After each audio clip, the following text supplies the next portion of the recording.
Assalaamu alaykum wa rahmatullahi wa barakatuhu. Ashamaa akkam jirtu hordoftoota keenya.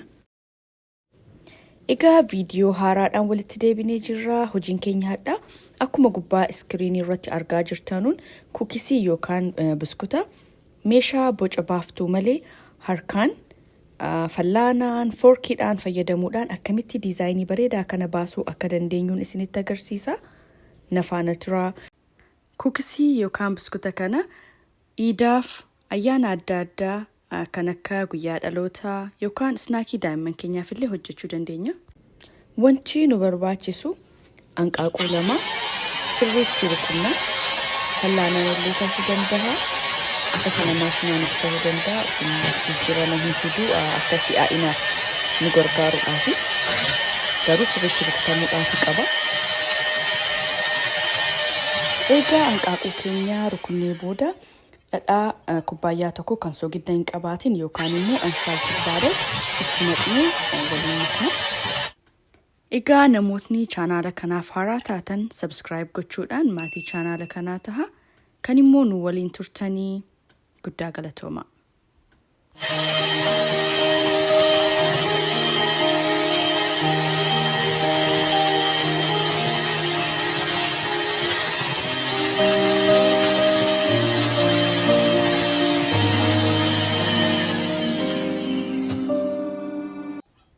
Sukkaara kaappii tokko itti naqxanii waliin maktu.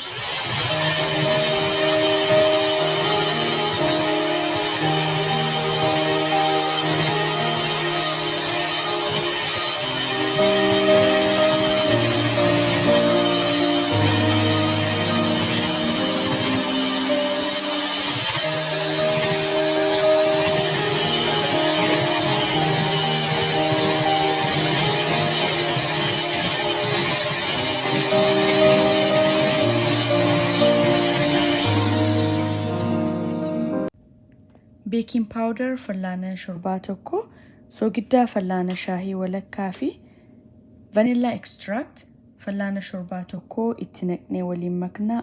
Bishaan isaan fayyadamee daakuu isaallee fayyadamuu dandeessan.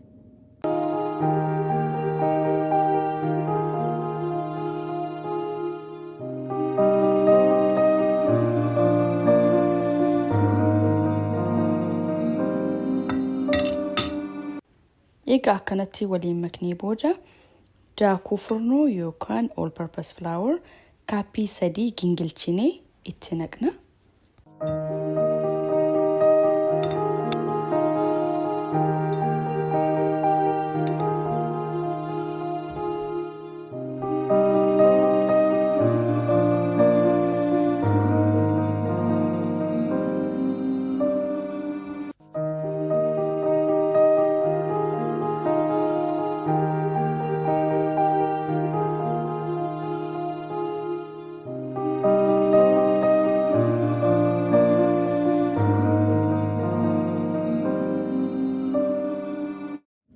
Yeroo waliin maknu quba keenya qofaan waliin maknaa akka yeroo daabboo hojjennu sukkuumuun nurraa hin eegamu jechuudha.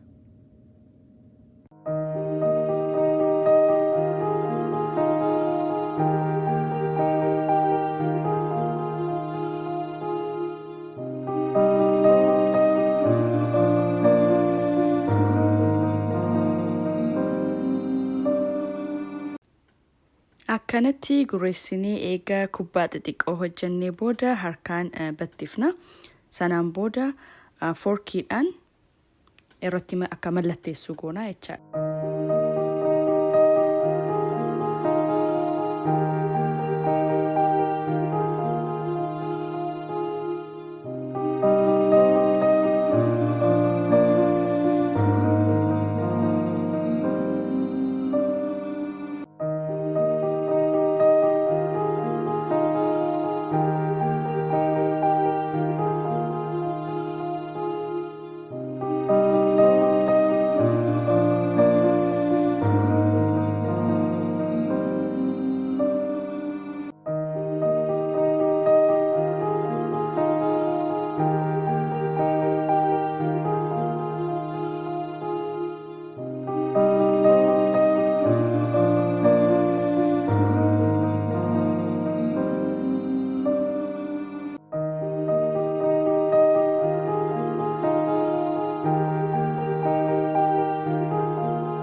akkanatti illee sheeppii kabiraa baasuu dandeenya yookaan immoo jidduu isaa harkaan bolleessuudhaan strawberry jam jidduu keenya bilcheessuu dandeenya yookaan immoo akkuma sanatti illee dhiisnu sheeppii kabiraa tahaa jechuudha.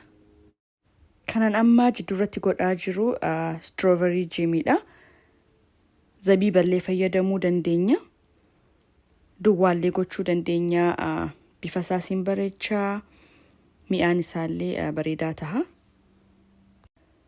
Oovna keenya dursinee ho'isuudhaan yookaan immoo preheat gochuudhaan digirii Fahrenheit 350 irratti daqiiqaa 15 yookaan 20 bilcheessina. Yoo oovni keessan digirii Celsiusdhaan ta'e immoo 170 irratti gootanii daqiiqaa mool fakkaataa daqiiqaa 15 hanga 20tti gootanii bifa kana fakkaatuun bilcheessitu. Yoo naannoon isaa yookaan bukkeen isaa golden brown yoo akka diimaa tahuu jedhe keessaa baasuu dandeessanii jechuudha. Daqiiqaa 20 booda bilchaatee qabbanaa'ee kana fakkaata. Akka viidiyoo kana jaallattan abdii guddaan qaba. Yoo viidiyoo kana jaallattan like share gochuu hin dagatina. Kanadhaaf isiniif qabadhee dhiyaadhee kana fakkaata. Hanga yeroo biraa hojii biraatiin walitti deebinutti an hagasumaanii nagaatti isiniin jedha. Kun Sooretti Tubeedha.